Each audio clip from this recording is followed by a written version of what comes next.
우리 주보 사면 우리 암송 한번 하고 시작합니다. 예수님의 재림 요한일서 3장 2절 3절 말씀. 사랑하는 자들아, 우리가 지금은 하나님의 자녀라. 장래에 어떻게 될지는 아직 나타나지 아니하였으니 그가 나타나시면 우리가 그와 같을 줄을 아는 것은 그의 참모습 그대로 볼 것이기 때문이니 주를 향하여 이 소망을 가진 자마다 그의 깨끗하심과 같이 자기를 깨끗하게 하느니라. 요한일서 3장 2절 3절 말씀. 아멘.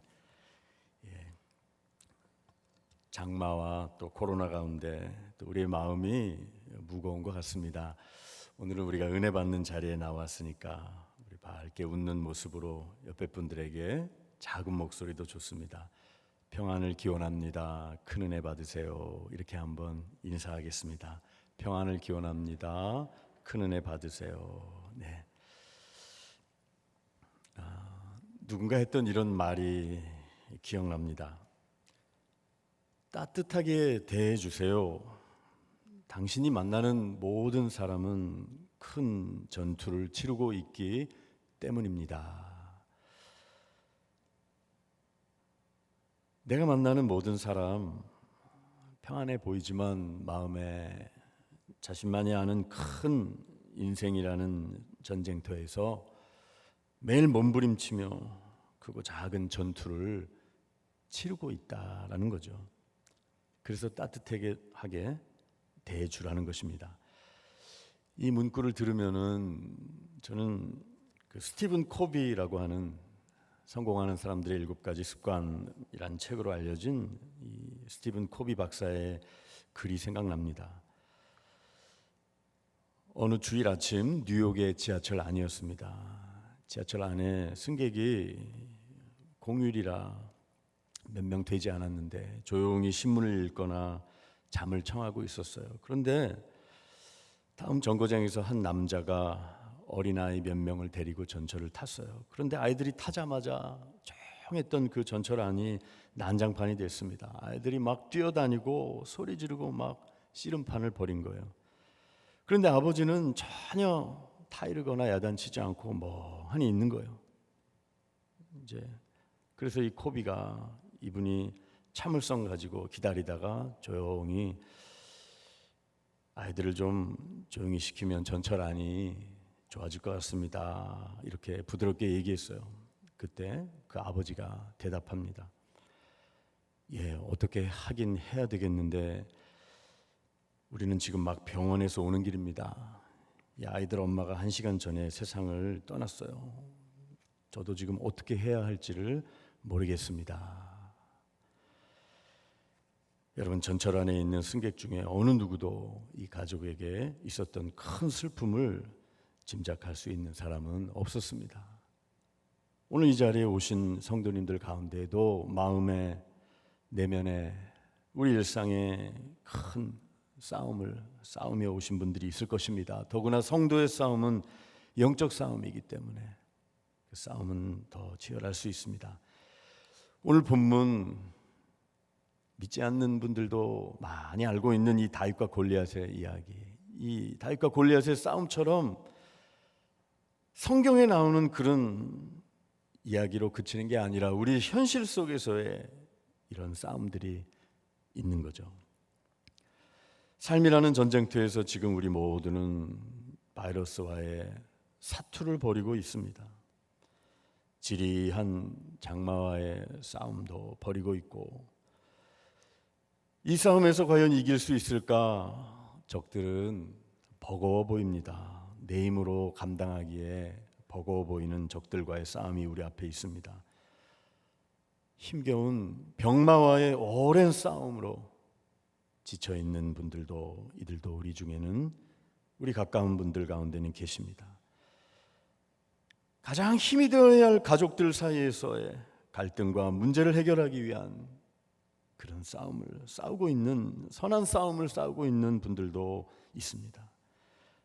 또 뭐 그런 어렵고 큰 싸움뿐만 아니라 매일매일 엄마들은 또 아이들과 함께 이 코로나 시대에 집에서 많이 있는 아이들과 함께 씨름하면서 그런 육아의 싸움을 하기도 하고, 또 출근 전쟁, 입시나 취업이라는 관문을 뚫기 위해 전쟁을 치르고 있는 젊은이들도 있습니다.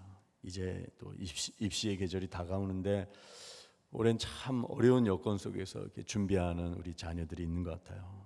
이제 본격적으로 우리가 중보기도를 좀 해주면 좋겠습니다. 이 혹독한 시험이, 싸움이 언제 끝날 수 있을까?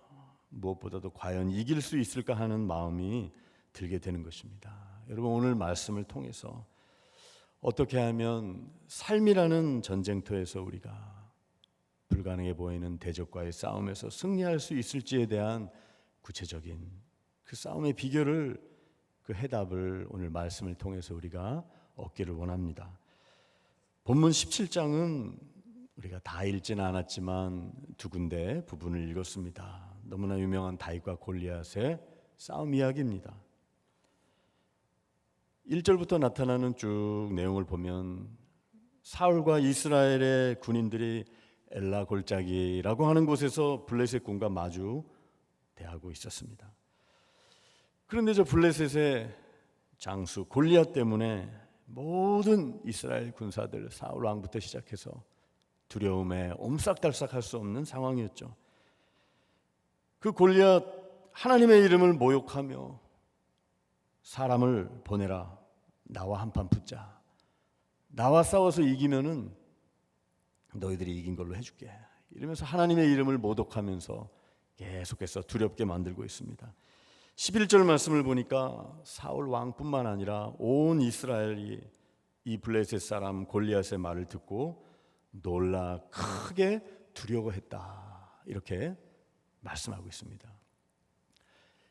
여러분, 다윗이라는 하나님의 사람, 이 젊은 청년이 나타나기 전까지는 오늘 본문에 하나님 여호와라는 이름이 단 한 번도 등장하지 않아요.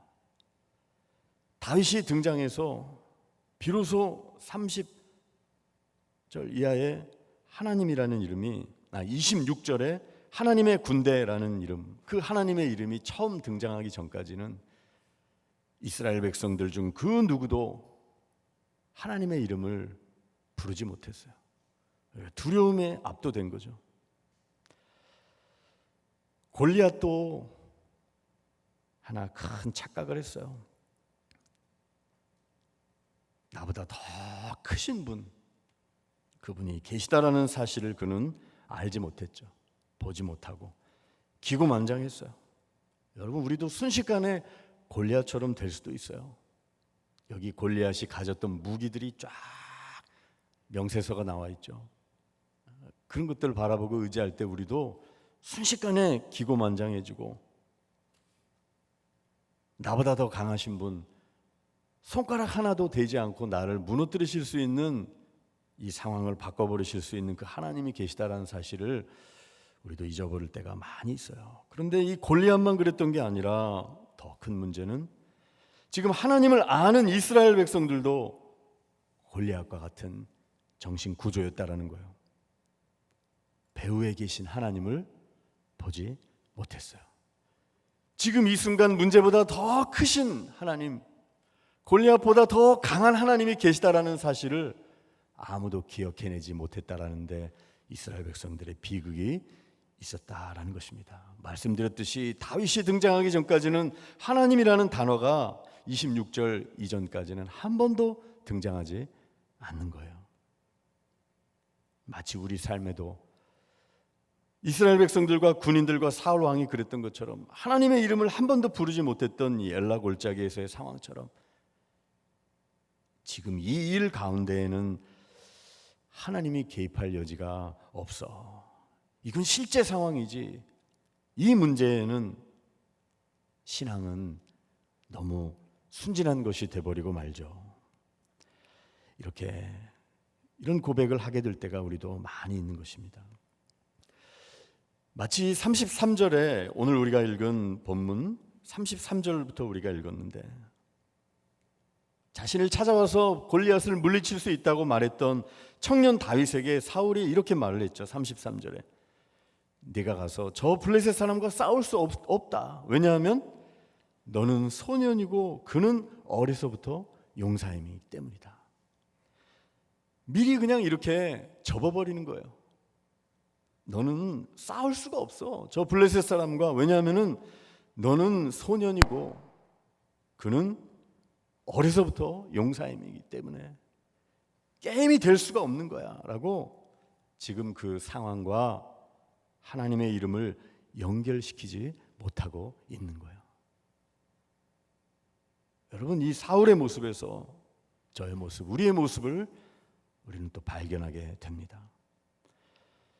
오직 한 사람, 다윗이 나타나서 그 두려움의 상황 속에 하나님의 이름을 부르기 시작해요. 처음으로 하나님의 이름을 이야기했던 사람 다윗. 26절에 보니까 이렇게 이야기하죠. 중간부터 보면 이 할례받지 않은 블레셋 사람이 누구이기에 살아계시는 하나님의 군대를 모욕하겠느냐. 하나님의 이름을 처음으로 이 청년 다윗이 와서 말하기 시작하는 거예요. 하나님의 부재 상황, 없음 상황이었는데 그가 와서 이렇게 하나님의 이름을, 그 불가능해 보이는 두려운 상황에 하나님의 이름을 연결시키고 있는 거예요. 여러분, 46절 말씀을 보면은 다윗이 골리앗에게 이렇게 선포하고 있죠. 46절에 보니까 오늘 여호와께서 너를 내 손에 넘기시리니. 여러분, 그 다음 말씀, 이 다윗의 믿음의 고백을 한번 같이 읽어보겠습니다. 내가 너를 쳐서, 시작. 내가 너를 쳐서 내 목을 베고 블레셋 군대의 시체를 오늘 공중의 새와 땅의 들짐승에게 주어 온 땅으로 이스라엘에 하나님이 계신 줄 알게 하겠고. 아멘. 하나님이 계신 줄 알게 하는 사람으로서 하나님께서는 다윗을 보내신 거예요. 아무도 그 두려운 상황에 하나님의 이름을 부르지 못했고 하나님의 이름을 연결시키지 못했던 거죠. 여러분, 이것이 첫 번째 전사, 하나님의 싸움을 싸우는 사람들에게 필요한, 전사에게 필요한 첫 번째 믿음의 눈이라는 거예요. 이 믿음의 눈은 하나님을 보게 만들어요. 하나님을 믿음으로 바라본다는 것은 무슨 뜻이냐? 하나님께서 보시는 그대로 상황과 환경을 보는 걸 말해요. 사람들이 바라보는, 두려움에 질려서 사울의 그 화려한 무기에 위축되어서 바라보는 그런 환경이 아니라 하나님께서 보시는 그대로 상황과 환경을 볼 수 있는 눈, 그것이 바로 믿음의 눈이라는 거예요. 이것이 싸움에서 승리하기 위한, 삶이라는 전쟁터에서 우리를 짓누르고 있는 불가능해 보이는 대적과 싸워 이기기 위한 우리에게 필요한 첫 번째, 전사에게 필요한 조건이라는 것입니다. 이것은 다른 말로 삶이라는 전쟁터에서 우리에겐 이런 고백이 필요하다는 거예요. 무엇이냐면 하나님이 허락하시지 않으면 어떤 일도 내게 일어나지 않는다. 다른 말로 얘기하면 아무리 골리앗보다 더 강한 골리앗 할아버지라 하더라도 하나님이 허락하시지 않으면 아무도 믿음으로 나아가는 하나님의 사람 나를 이길 수 없다. 아멘. 그분이 최종적으로 끝이다라고 말씀하시기 전까지는 끝이 아닌 거예요. 그분의 최종 결제가 나기 전까지는 전쟁이 끝난 것이 아니다라는 것을 우리가 기억해야 하는 것입니다. 여러분, 이것이 바로 전사에게 필요한, 하나님의 사람들에게 필요한 생각과 마음, 이 멘탈 구조라는 것이에요. 아무리 상황이 어려워도 하나님이 함께 하시면 이길 수 있습니다라는 믿음의 승부근성. 이것은 우리가 기질적으로 타고나서 되는 것이 아니라 하나님이 길러주신 거야. 하나님의 손에 나를 이렇게 맡길 때, 지금 되어지는 환경과 상황을 어떤 눈으로 바라보고 어떻게 해석하느냐, 그것이 바로 저와 여러분이 지닌 믿음의 현 주소를 보여주는 거예요. 믿음은 하나님을 보게 만드는 것이기 때문에, 믿음은 하나님이 보시는 방식으로 현상을 해석하는 것이기 때문에, 그래서 우리는 계속해서 하나님이 우리를 하나님의 방식으로 싸우게 만드시는 그 손길에 우리를 맡겨야 되는 거죠. 사무엘하 22장에 보면 다윗의 승전가가 나오는데, 다윗은 이러한 승전가를 부르고 있어요. 사무엘하 22장 35절을 보면은 내 손을 가르쳐 싸우게 하시니 내 팔이 놋 활을 당기도다. 아멘. 사랑하는 성도 여러분, 저와 여러분 가운데 또 우리 개인이나 공동체, 우리 앞에 펼쳐진 어려운 일, 불가능해 보이는 문제들과 대적들 앞에서 그것이 성도의 영적 싸움임을 알고, 그러나 이 싸움은 하나님이 함께 하시는 싸움이다. 저들보다 더 크신 하나님이 계시다. 하나님이 허락하시지 않으면 어떠한 패배도 내게는 일어나지 않는다라는 사실을 꼭 기억하실 수 있기를 바라는 것입니다. 사울과 이스라엘 군인들은 골리앗을 보았을 때 너무 골리앗이 컸기 때문에 물리칠 수 없는 두려움의 대상이었어요. 그러나 반대로 다윗에게는 골리앗은 너무나 컸기 때문에 도저히 놓칠 수 없는 표적이었던 것이고, 오히려 하나님께 영광을 돌릴 수 있는 기회가 되었던 것입니다. 그러므로 여러분, 첫 번째로 우리가 불가능해 보이고 여러분을 압도하는 그 상황 속에서 골리앗이 계속해서 나타날 때 지레 포기하지 마시고, 지레짐작으로 사울처럼 믿음 없는 이야기, 너는 저 블레셋 사람과 싸울 수 없다, 저 사람은 용사야, 어렸을 때부터 너는 안 돼 라는 이런 믿음 없는 마음이 아니라 32절에 나오는 다윗처럼, 여러분, 다윗은 오히려 왕을 위로하고 있어요. 이 청년 다윗이 사울을 위로하고 격려합니다. 32절에 다윗이 사울에게 이렇게 말하였다는 것입니다. 그로 말미암아 골리앗 때문에 사람이 낙담하지 말 것이라. 지금 거꾸로 된 거 아닙니까? 왕이 이 청년을 위로해주고 힘을 내라 그래야 되는데, 여러분, 이렇게 다윗처럼 여러분 주변에 있는 누군가에게, 아니 먼저 여러분 자신에게, 그리고 여러분 주변에 있는 가까운 이들에게 다윗처럼 말씀해 주실 수 있는 역사가 있기를 원합니다. 사람이 이로 말미암아 낙담하지 말 것이다. 하나님께서 보시는 그대로 환경과 상황을 바라보시는 그 전사의 눈을 회복하는 역사가 있기를 축원합니다. 여러분, 오늘 본문에 쭉 이어지는 이제 말씀에 보면 사울과 다윗이 대화를 나누고 있어요. 34절 이하를 보면은 다윗이 사울에게 이런 이야기를 들려줍니다. 내가 이길 수 있습니다. 왜? 34절 이하, 주의 종이 아버지의 양을 지킬 때 사자나 곰이 막 와서 양떼 새끼를 막 물어가고, 그러면 어떻게 했다는 거예요? 35절에 내가 따라가서 그것을 치고 그 입에서 새끼를 건져냈다는 거예요. 그래서 다윗이 간증하고 있죠. 37절에 여호와께서 나를 사자의 발톱과 곰의 발톱에서 건져내셨은즉 나를 이 블레셋 사람의 손에서도 건져내시리이다. 이 축적된 하나님의 살아계심을 만났던 그 일상에서의 승리의 경험을 이야기하고 있어요. 여러분, 여기서 우리는 두 번째로 삶이라는 전쟁터에서 영적 전사로 승리하기 위해서 전사의 기억에 무엇이 있어야 하는가? 바로 하나님의 신실하심에 대한 그 기억과 간증으로 채워져 있어야 한다는 것을 볼 수 있어요. 하나님께서 우리가 이렇게 보면은 어떤 일을 할 때, 주님의 일을 할 때, 교회 일이건 가정에서건 일터에서건 과거에 안 됐던 일들을 자꾸 먼저 열거하게 되는 경우가 있어요. 우리 자신이나 혹은 어떤 이가 과거에 해봤는데 안 됐다, 어떤 상황 속에서 먼저 부정적인 이야기를 먼저 꺼내게 되는 경우가 있어요. 그러면은 굉장히 낙심이 되죠. 그 12정탐꾼 가운데 10명이 그랬던 것처럼 부정적인 기억들이 물론 있을 수 있어요.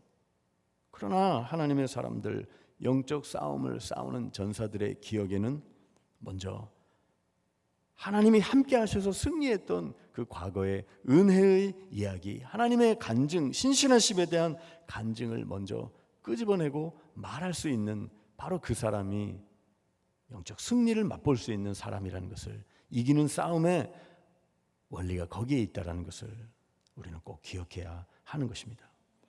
새롭게 도전하면서, 여러분 되돌아보면은 하나님께서 우리에게 붙여주신 귀한 것들이 참 많아요. 우리가 이렇게 주님만 바라보고 나아가는 것도 참 중요한데, 주님을 바라보면서 동시에 이게 참 어렵지만 우리 주위를 바라보는 게 필요한 것이죠.